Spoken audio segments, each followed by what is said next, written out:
पढ़ेंगे टेंस। क्या पढ़ेंगे? टेंस। तो टेंस का सबसे पहले आप हिंदी मीनिंग जानिए। टेंस का हिंदी मीनिंग होता है काल, और इसको अगर शाब्दिक भाषा में कहा जाए तो शाब्दिक भाषा में इसको कहते हैं समय। मतलब कि टेंस को आप काल बोल सकते हैं, समय बोल सकते हैं। तो सबसे पहले ये जानना है कि आखिर टेंस किसको कहा जाता है।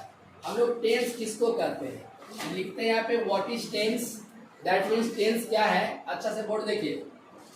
ए set of verb forms that indicate a particular point in time or period of time in the past, present और future is called tense। फिर से एक बार पढ़ लेते हैं। A set of verb form that indicate a particular है ना point in time or period of time is past, present और future is called क्या? tense। मतलब कि a set of verb form, set का मतलब वर्ब का एक ऐसा सेट। तो वर्ब का एक ऐसा सेट कौन सा है? तो वर्ब का एक ऐसा set V1, V2, V3, V4 और V5 है ना। ये हम लोगों का क्या हो गया? एक सेट हो गया। तो वही कह रहा है परिभाषा में कि ये set of verb form, verb का एक सेट, वर्ब का एक सेट दैट जो कि इंडिकेट करता है। इंडिकेट करना का मतलब अंकित करना, ए पार्टिकुलर एक विवरण तरीका से, पॉइंट इन टाइम समय को निश्चित करता है, और पीरियड ऑफ टाइम एक निश्चित समय को, किसमें?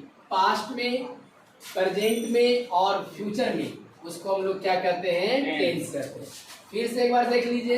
ये set of verb form, verb का एक ऐसा सेट जो कि इंडिकेट करता है, जो कि बताता है ए पार्टिकुलर पॉइंट एक विवरण तरीका के समय को, और पीरियड ऑफ टाइम एक निश्चित समय को, किसमें? इन द पास्ट, पास्ट में, प्रेजेंट में और फ्यूचर में इज कॉल्ड टेंस। उसको हम लोग क्या कहते हैं? टेंस कहते हैं। या तो उदाहरण लेते हैं। 3 kinds of TENS tense। That means there are 3 kinds of tense। Tense को कितने भागों में बांटा गया है? 3 भागों में। चलिए नंबर लिखते हैं। एक में PRESENT present tense, TENSE। Number 2 past, TENSE tense. Number 3 FUTURE future, TENSE tense. Present tense का हिंदी होता है वर्तमान काल, पास्ट टेंस का हिंदी होता है भूतकाल, फ्यूचर टेंस का हिंदी होता है भविष्यत काल। चलिए तीनों लिखिए। सबसे पहले हम लोग ये देखेंगे कि प्रेजेंट इंडेफिनिट किसको कहते हैं। प्रेजेंट इंडेफिनिट किसको कहा जाता है? ठीक है, बोर्ड पे ध्यान से देखिए। What is actually taking place and the present moment is called present indefinite। फिर से आप लोग ध्यान दीजिए। बोलता है कि present indefinite हम लोग किसको कहते हैं? बोलता है what is actually taking place है ना at the present moment is called present indefinite। That means कहने का मतलब ये हुआ कि आखिर लोग प्रेजेंट इंडेफिनिट कहते किसको हैं। तो परिभाषा कह रहा है कि what is actually taking place, सही में, वास्तविक में, जिस जगह को आप लेते हैं, जिस जगह को आप लेते हैं, जिस जगह पे आप खड़े हैं, जिस जगह पर आप बैठे हैं, उसी जगह को और उसी प्रेजेंट मोमेंट को, उसी क्षण को क्या कहा जाता है? प्रेजेंट इंडेफिनिट कहा जाता है। जैसे अगर हम मान लीजिए कि इस स्थान पे खड़े हैं, तो ये जो स्थान अभी तक मेरा है, यही वाला स्थान प्रेजेंट इंडेफिनिट कहलाएगा। अगर हम यहाँ चले आएंगे तो वो पास्ट कहलाएगा, और ये प्रेजेंट कहलाएगा, और आने वाला क्या होगा? फ्यूचर कहलाएगा। दैट मीन्स परिभाषा ये कह रही है कि जिस जगह को प्रेजेंट टाइम में, प्रेजेंट मोमेंट में, क्षण को, पल को आप ले रहे हैं, एक का मतलब लेना, ले रहे हैं, उसी जगह को प्रेजेंट इंडेफिनिट कहा जाता है। ठीक है, चलिए। प्रेजेंट इंडेफिनिट को 2 नाम से पुकारा जाता है। एक प्रेजेंट इंडेफिनिट आप बोल सकते हैं और एक आप सिंपल प्रेजेंट बोल सकते हैं। एक प्रेजेंट इंडेफिनिट बोल सकते हैं और एक सिंपल प्रेजेंट आप बोल सकते हैं। दैट मीन्स आप इसको दो नाम से पुकार सकते हैं, एक प्रेजेंट इंडेफिनिट और दूसरा सिंपल प्रेजेंट। तो इनका पहचान है क्रिया प्लस ता है, ती है और ते है। रूल इसका बनता है सब्जेक्ट प्लस V1 या V5 प्लस ऑब्जेक्ट। अब हम लोगों को ये पता लगाना है कि आखिर इसको प्रेजेंट इंडेफिनिट को प्रेजेंट इंडेफिनिट क्यों कहते हैं। दूसरा कंडीशन, आखिर इसको सिंपल प्रेजेंट क्यों कहते हैं। सबसे जानने वाली बात यह है कि हम लोगों को ये पता लगाना है कि आखिर इसको प्रेजेंट इंडेफिनिट क्यों कहते हैं और इसको सिंपल प्रेजेंट क्यों कहा जाता है। तो हम लोग इसको एग्जाम्पल से लेते हैं। एक बात आप बताइए, तो यहाँ पर हम लिख रहे हैं indefinite इंडेफिनिट, और यहाँ पे लिख रहे हैं definite डिफिनिट। बताइए इंडेफिनिट का हिंदी क्या होता है? अनिश्चित। और डिफिनिट का हिंदी क्या होता है? निश्चित हो जाएगा। निश्चित। ठीक है, अच्छा से समझना है इसको, यही तो समझने वाली बात है। इंडेफिनिट का हिंदी मीनिंग अनिश्चित आप लोगों ने कहा, और डिफिनिट का हिंदी निश्चित आप लोगों ने कहा, और आपका चल रहा है कौन सा टेंस? Present indefinite. तो आखिर हम लोग इसको प्रेजेंट इंडेफिनिट को इंडेफिनिट क्यों करते हैं, क्यों नाम पड़ा इसका, और इसको सिंपल प्रेजेंट क्यों करते हैं, क्यों नाम पड़ा इसका। तो सबसे पहले हम लोग एक सेंटेंस लेते हैं। यहाँ देखिए, मछली पानी में तैरती है। मछली पानी में तैरती है, बोर्ड देखिए, मछली पानी में तैरती है। यहाँ पे लिखा हुआ है ती है और यहाँ पर लिखा हुआ है ती है। तो ये वाला ती है और ये वाला ती है, क्लियर हुआ। तो हम लोग इसको बोलते हैं प्रेजेंट इंडेफिनिट। तो प्रेजेंट इंडेफिनिट आपने कहा, और इंडेफिनिट का हिंदी क्या होता है? अनिश्चित। तो क्या ये सेंटेंस आपको किसी भी एंगल से अनिश्चित दिखाई दे रहा है? मछली पानी में तैरती है, कल भी मछली पानी में तैर रही थी, आज भी मछली पानी में तैरती है, और कल भी मछली पानी में ही तैरेगी। ऐसा बात नहीं है कि मछली कल के बाद जो है परसों उड़ने लगेगा आकाश में या रोड पे वो जाए, ऐसा होगा जी? नहीं। तो आपने क्या कहा कि ये सेंटेंस आपका क्या है? निश्चित है। लेकिन कौन सा टेंस है आपका? Present indefinite. और इंडेफिनिट का हिंदी आपने क्या बताया? अनिश्चित। क्या यह सेंटेंस और निश्चित है? और निश्चित सेंटेंस है ये? तो निश्चित सेंटेंस नहीं जी। yes, मछली पानी में तैरती है, निश्चित सेंटेंस है। ऐसा बात थोड़े कि आज मछली पानी में तैर रही है और कल रोड पे चलना शुरू कर देगा, ये ऐसा होगा? नहीं होगा। लेकिन आपने क्या कहा कि सेंटेंस आपका क्या है? प्रेजेंट इंडेफिनिट है। मतलब क्या? सेंटेंस और निश्चित है। ऐसा है? नहीं है। तो आखिर क्यों सेंटेंस निश्चित रहते हुए भी हम लोग इसको क्या बोलते हैं? Present indefinite. दैट मीन्स क्यों कहेंगे इसको, जबकि इसका नाम क्या रहना चाहिए? इसका नाम रहना चाहिए प्रेजेंट डेफिनिट। क्या नाम रहना चाहिए? Present indefinite. लेकिन सारे लोग इसको क्या बोलते हैं? Present indefinite. दूसरा सेंटेंस देखिए, एक और लेते हैं। दूसरा क्या लेते हैं? दूसरा कि मैं पृथ्वी पर रहता हूँ। ध्यान दीजिएगा, मैं पृथ्वी पे रहता हूँ। लिखो मत, यहाँ देखो, मैं पृथ्वी पे रहता हूँ। यहाँ पर देखिए क्या लिखा हुआ है? ताहूँ। और यहाँ पे देखिए क्या लिखा है? ताहूँ। ये वाला ताहूँ और ये वाला ताहूँ, है ना। आपको निश्चित कर दिया कि ये सेंटेंस प्रेजेंट इंडेफिनिट का है। और सेंटेंस आपका क्या कहता है? कि मैं पृथ्वी पर रहता हूँ। आपका सेंटेंस निश्चित है कि वो निश्चित है? निश्चित है। लेकिन नाम आपने क्या कहा? Present indefinite. इसका नाम क्या रहना चाहिए? Present definite. लेकिन इसका क्यों नाम पड़ा प्रेजेंट इंडेफिनिट? क्यों नाम पड़ा बताइए, जबकि सेंटेंस आपका क्या है? निश्चित है ना। कल भी आप पृथ्वी पे रह रहे थे, आज भी आप पृथ्वी पर हैं, और कल भी आप पृथ्वी पे रहिएगा। ऐसा बात नहीं है कि आज के बाद कल जो है ना सुबह वृक्ष पे आके चढ़ के बैठ जाइएगा। ऐसा होगा जी? बताओ, नहीं होगा। तो ये तो हमको पता लगाना है ना। 3 नंबर कंडीशन देखिए, लास्ट, पक्षी आकाश में उड़ती है। ध्यान दीजिए, पक्षी आकाश में उड़ती है। पक्षी आकाश में उड़ती है। यहाँ पर देखिए ती है लिखा हुआ, और यहाँ पर देखिए ती है लिखा हुआ। तो हम लोग इसको कह सकते हैं कि यह सेंटेंस प्रेजेंट इंडेफिनिट का है।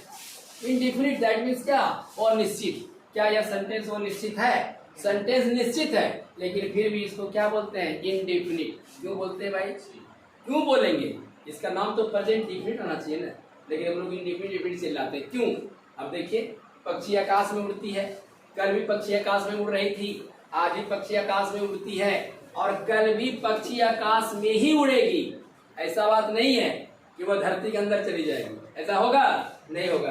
तो हम लोगों को ये पता लगाना है कि आखिर इसका नाम प्रेजेंट इंडेफिनिट क्यों पड़ा, यही तो हम लोग को सीखना है, क्यों नाम पड़ा। आप ये सब क्वेश्चन दूसरे बच्चे से कीजिएगा कि बताओ तो ये कंडीशन सेंटेंस निश्चित है ना, फिर भी इसका नाम प्रेजेंट इंडेफिनिट क्यों है ना, ये रीजन। अब हम लोग इसको क्लियर करेंगे कि आखिर इसको प्रेजेंट इंडेफिनिट क्यों करते हैं। अब देखिए, इसलिए कहा जाता है इसको प्रेजेंट इंडेफिनिट कि इसमें समय की निश्चितता नहीं है, समय की निश्चितता नहीं है। क्यों नहीं है? कल भी वो है ना मछली पानी में तैर रही थी, आज भी तैरती है और आगे भी तैरती रहेगी। कोई निश्चित नहीं है कि 12 से 2 के बीच में तैरेगी, बाकी बात रोड पर आके उछलने लगेगा, ऐसा कुछ नहीं है। तो समय की अनिश्चितता के कारण, सुनिए, समय की अनिश्चितता के कारण इसका नाम पड़ा है प्रेजेंट इंडेफिनिट। चलिए, सिंपल प्रेजेंट क्यों कहते हैं सर? सिंपल प्रेजेंट भी किताब में लिखा रहता है। सिंपल प्रेजेंट इसको क्यों कहते हैं सर, ये बताइए।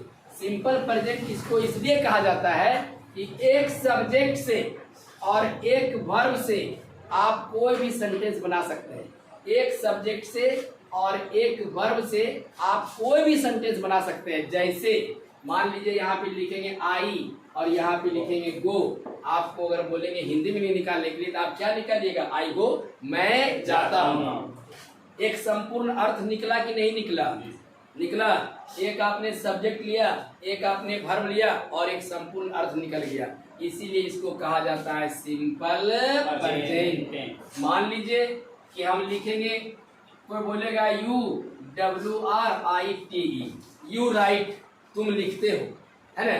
क्या तुम लिखते हो? आपको अर्थ पता नहीं चल रहा है कि तुम लिखते हो, है ना, तुम लिखते हो, है ना, यू राइट। आपने क्या क्या लिया?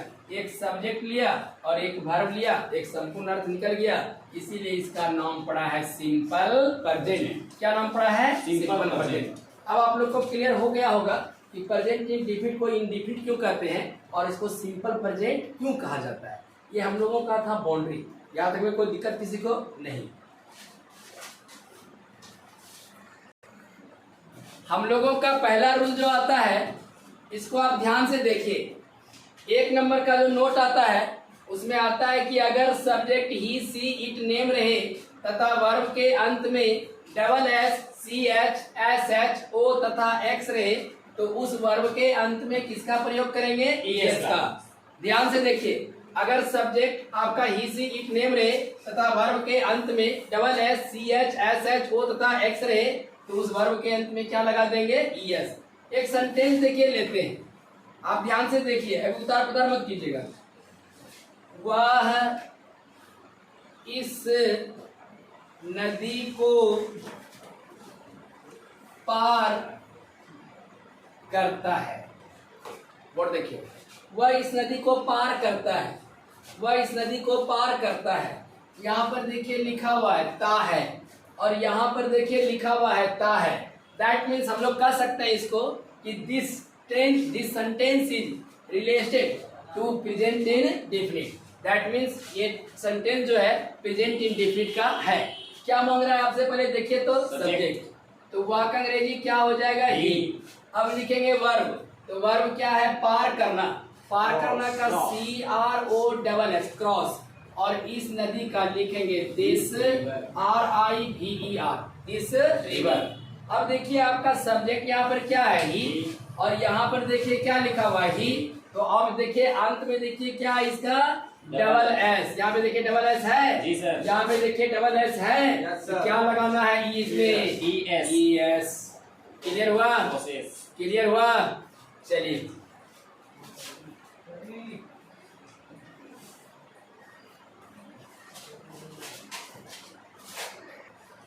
दूसरा सेंटेंस हम लोग लेते हैं अब, है ना। सेंटेंस नंबर 2 है, वह मुझे तंग करती है।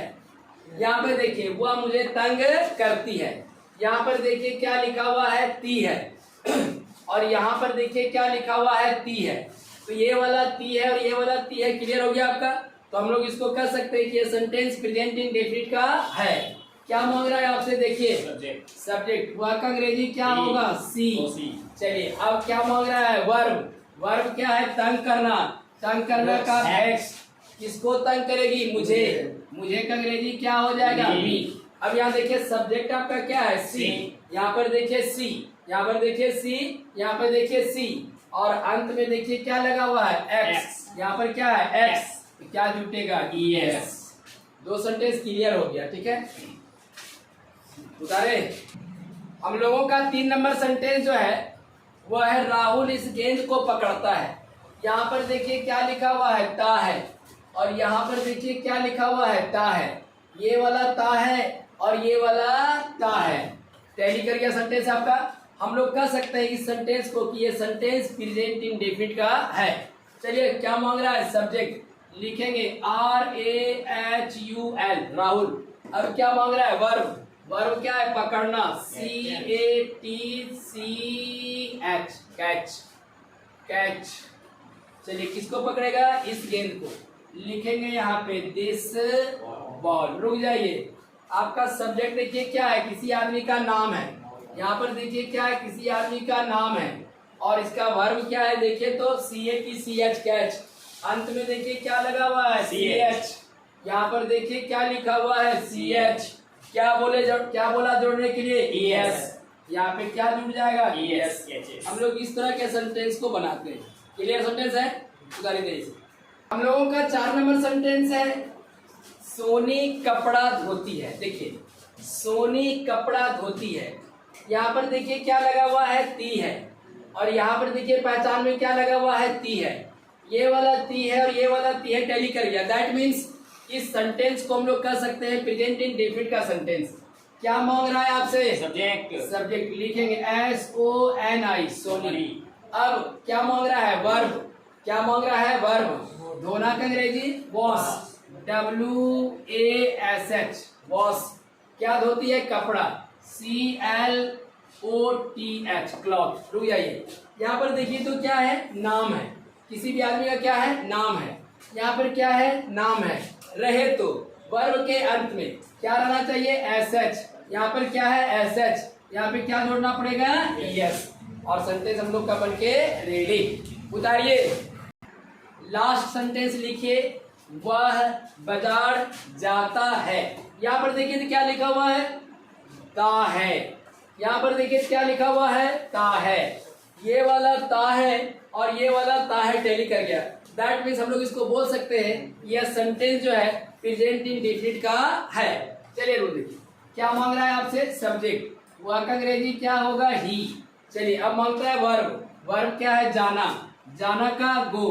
कहाँ जाता है? बाजार। एक जगह से दूसरे जगह पे जाइएगा और स्थान का नाम रहेगा तो उसको हम लोग टू से जोड़ेंगे। यहाँ पे टू से जोड़ दिया, MARKET और फुल स्टॉप। बोर्ड देखिए सब्जेक्ट आपका क्या है? यहाँ पे ही। और यहाँ पे देखिए क्या है? ओ। लास्ट में क्या है? यहाँ पे ओ। यहाँ पर क्या है? ओ। क्या बोला जोड़ने के लिए? ES। यहीं पर लग जाएगा क्या? ES। आपका 5 कंडीशन क्लियर हो गया। ठीक है, उतारी तेजी से।